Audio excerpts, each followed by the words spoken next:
We talked about perhaps the NBA's best backcourt. Is it John Wall? Is it Bradley Beal? Right here in town for your Washington Wizards. I don't know. I think that they could be. Mike Meadows, who's sitting here with me, thinks that they very well could be. I mean, we gotta send that tweet out, Mike. We gotta ask the people out there: is John Wall and Bradley Beal, are they the best backcourt in the NBA?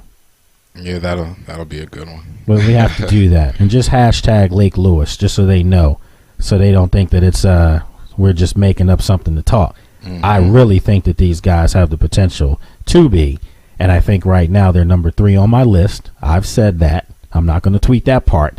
I'm just going to let our audience know that I think the best backcourt in the NBA, believe it or not, is Mario Chalmers and Dwayne Wade. And someone probably said, what is wrong with that guy? I got 2 championships to prove it. And until they don't win one, I'm talking about productivity here. We're not talking pound for pound, because if we are talking pound for pound, talent-based, it's John Wall and Bradley Beal. Clearly. And I'm not exaggerating with that. But we're talking about productivity. You've got to go Mario Chalmers, Dwayne Wade. Second, you've got to go Klay Thompson, Steph Curry. Okay. I mean, there's some other guys out there. Someone would say Tony Parker and whoever. Manu Ginobili doesn't start anymore for them. That's true.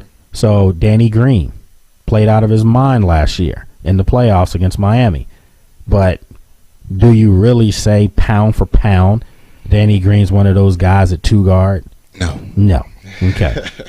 Streaky shooter, one of those guys that knows his role. But he's not coming outside of that. And when he got locked up after he made those 3-pointers, we know what happened. They rotated somebody by the name of LeBron James out there.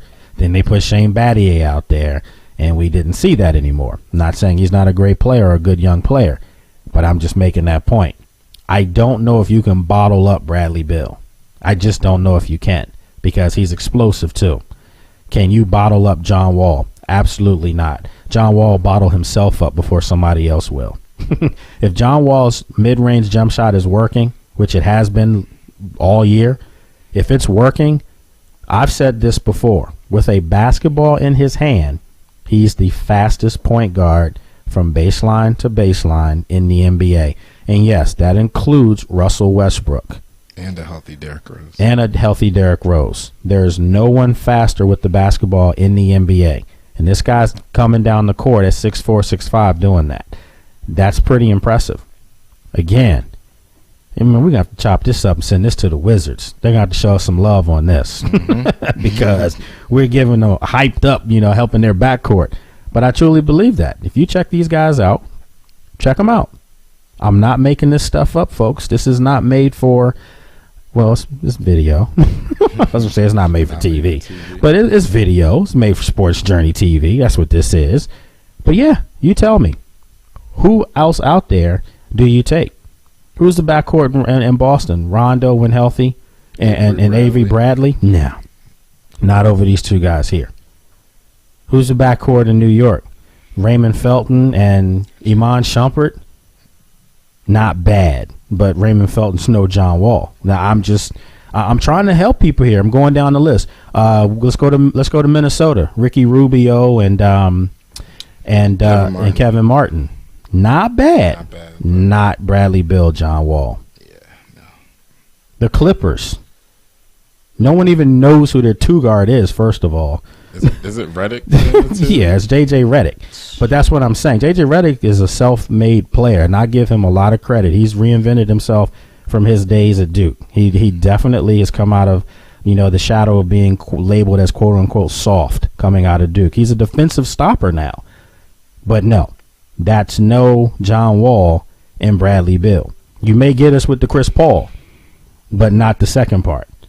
So I'm serious. You go down here. Who's the backcourt in Portland right now? Damian Lillard and oh my goodness, Wesley Matthews. Yeah, Wesley Matthews. So not bad. that's not bad. I'm giving you credit because that's a nice young backcourt.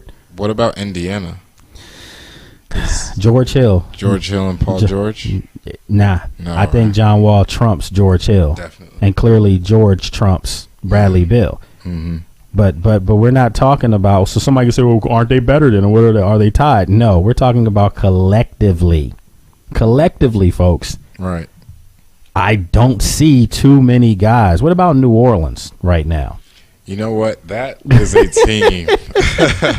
That is a team. I mean, that's a young team that, like, in NBA 2K14, that's my squad. So New Orleans not bad. Yeah, I mean, and they traded Grievous Vasquez to Sacramento. You bring in Tyreek Evans. Yeah, you have Drew Holiday, who I just don't understand what Philadelphia was doing. I mean, I know they like Michael Carter-Williams, but still, Drew Holiday was that guy. Yeah. So your backcourt, and you still got Eric Gordon. You still have Eric Gordon, and you also have Rivers. Yeah. So they've got some talent, but I think maybe collectively as a unit, they may have the better backcourt if you start adding in, throwing in the Eric Maynards of the world overall. But we're talking about starting backcourt. I think this makes you wonder. The Wizards may need to start marketing this. And they need to give me some royalties on this one because this is something that I'm pushing here. I seriously think right now as we speak, one of the top 5 backcourts in the league, and I think pound for pound, talent-based, they're number 1 in the NBA.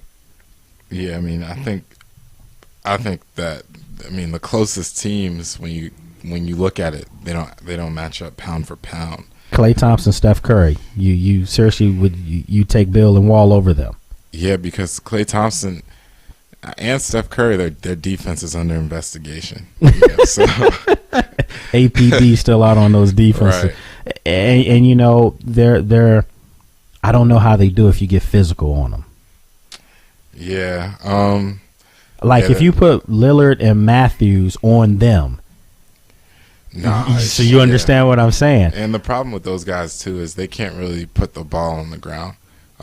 Beal spent most of this offseason because I'm a student at George Mason, so they did a couple of their training camps and scrimmages at the Patriot Center. And, he worked primarily just on dribbling the ball. And it shows in the games because he's going to the bucket on people now. That's why if this was last year's Bill where he was just a jump shooter, you could say, how are they going to work together? But they're almost interchangeable right now. And Wall's hitting jump shots. Yeah, he's improved his 3-point shot. He's not afraid to take it. Has improved dramatically now, too. He's shooting about 36%, up about 7% from last season. So. Yeah, so when you take the shot, now teams are backing off of you.